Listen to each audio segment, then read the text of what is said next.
Hi friends, welcome to Manasa recipes. Today tasty and healthy recipe వచ్చేసి జొన్న పిట్టు లడ్డు. ఇది చాలా హెల్దీ రెసిపీ.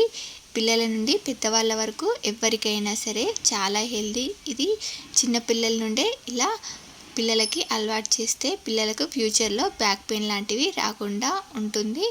చూడండి, ముఖ్యంగా ఇది మెచ్యూర్ అయిన ఆడపిల్లలకి, అలాగే ఇది ఆడ మగ అని తేడా లేకుండా చిన్న నుండి పెద్దవాళ్ళ వరకు ఎవరికైనా చాలా హెల్దీ రెసిపీ. మరి దీన్ని చేసుకోవడానికి ఇలా 1.5 కప్పు జొన్న పిండి తీసుకొని దీనిలోకి ఇలా కొంచెం కొంచెం వాటర్ని యాడ్ చేసుకుంటూ ఉండలేమి కట్టకుండా ఇలా వేళ్ళతో రబ్ చేసుకుంటూ తడుపుకోవాలి.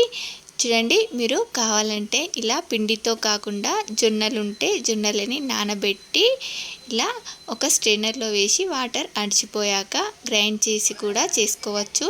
నేను ఇలా జొన్నలు లేవు కాబట్టి జొన్న పిండితో ఇలా జొన్న పిండిని కొంచెం ఇలా తడుపుకొని ఇలా వేళ్ళతో రబ్ చేసుకుంటూ ఇలా పిండి సాఫ్ట్గా అయ్యేంత వరకు ఇలా తడుపుకోవాలి. చూడండి, నాకు ఇక్కడ ఈ పిండి ఇలా తడుపుకోవడానికి కరెక్ట్గా ఒక టీ గ్లాస్ వాటర్ కరెక్ట్గా సరిపోయాయి.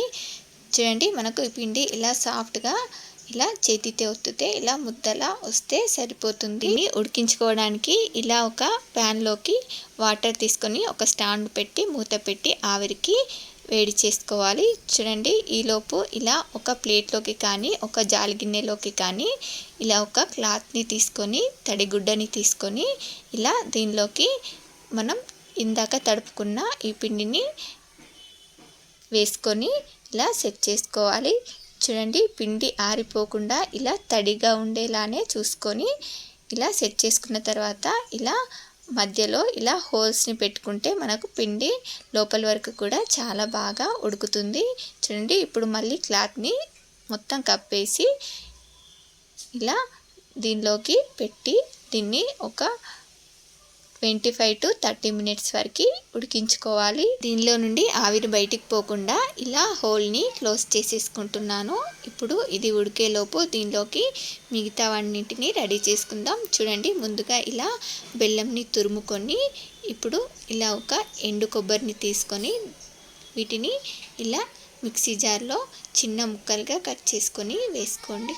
అలాగే ఒక 4 ఇలాచీలు మీకు నచ్చితే ఇలా మీకు నచ్చిన డ్రై ఫ్రూట్స్ని యాడ్ చేసుకోండి. ఉంటే వేసుకోండి, లేదంటే స్కిప్ చేసేయండి. ఇప్పుడు వీటిని ఇలా గ్రైండ్ చేసుకునేలోపు మనకు మరో పక్కన ఈ జొన్న పిట్టు కూడా ఉడికిపోయింది. చూడండి, ఇది చాలా వేడిగా ఉంటుంది, జాగ్రత్తగా తీసుకోండి. చూడండి, దీనిలో ఇలా ఓసారి ఇలా స్పూన్తో ఇలా గుచ్చి చూస్తే మనకు పిండి ఉడికిందో లేదో తెలిసిపోతుంది. చూడండి, మనకు పిండి ఇలా ట్రాన్స్పరెంట్గా ఉడికినట్టు తెలిసిపోతుంది. ఉడకకపోతే మరొక 5 నిమిషాలు ఉడికించుకోండి. చూడండి, నాకైతే ఈ జొన్న పిట్టు ఉడికిపోయింది. దీన్ని ఇలా ఒక ప్లేట్లోకి తీసుకొని ఇది వేడిగా ఉంటుంది, జాగ్రత్తగా వేసుకొని కలుపుకోండి. చూడండి, మనం ఇందాక తురుముకున్న బెల్లం వేసుకోండి. ఇప్పుడు చలికాలం కాబట్టి బెల్లం ఇలా మెత్తగా అయిపోయింది. అలాగే మనం గ్రైండ్ చేసి పెట్టుకున్న ఈ కొబ్బరి డ్రై ఫ్రూట్స్ పౌడర్ని యాడ్ చేసుకొని దీన్నంతా కూడా ఇలా బాగా మిక్స్ చేసుకోవాలి. ఈ జొన్న పిట్టిని ఇలా మిక్స్ చేసుకొని వేడి వేడిగా తిన్నా కూడా చాలా బాగుంటుంది.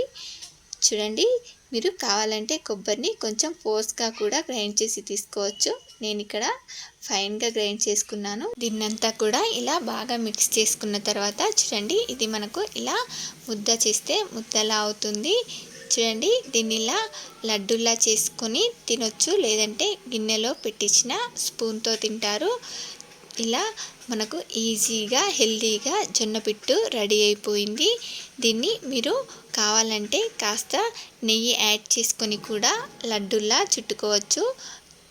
దీనిలో మీకు కావాల్సినంత నెయ్యిని యాడ్ చేసుకొని మనం వీటిని లడ్డూలా చుట్టుకుంటే కూడా ఇవి చాలా టేస్టీగా ఉంటాయి. మనకు ఇలా జొన్న పిట్టు లడ్డు చేసి ఇలా వారానికి ఒక్కసారైనా చేసుకొని తినండి, పిల్లలకు పెట్టండి. ఇలా ఫ్యూచర్లో కూడా పిల్లలకి బ్యాక్ పెయిన్ రాకుండా చాలా హెల్తీగా ఉంటారు. ముఖ్యంగా మెచ్యూర్ అయిన ఆడపిల్లలకు ఇలా తప్పకుండా చేసి పెట్టండి. పిల్లలు ఆ టైంలో కొంచెం వీక్ అయిపోతూ ఉంటారు కదా, ఇలాంటివి చేసి పెడితే పిల్లలు కొంచెం బలంగా ఉంటారు. చూడండి మనకు చాలా హెల్దీగా ఇలా ఈజీగా జొన్న పిట్టు లడ్డు రెడీ అయిపోయింది. మరి మీలో ఎంతమందికి ఈ రెసిపీ నచ్చిందో ఒక లైక్ చేసి కామెంట్ చేయండి. అలాగే మీకు ఈ రెసిపీ కనుక నచ్చినట్లయితే మా ఛానల్ని లైక్ చేయండి, షేర్ చేయండి. మరిన్ని టేస్టీ అండ్ హెల్దీ రెసిపీస్ కోసం మానస రెసిపీస్ ఛానల్ని సబ్స్క్రైబ్ చేసి దాని పక్కనే ఉన్న బెల్ సింబల్ని క్లిక్ చేయండి. Thank you for watching my video.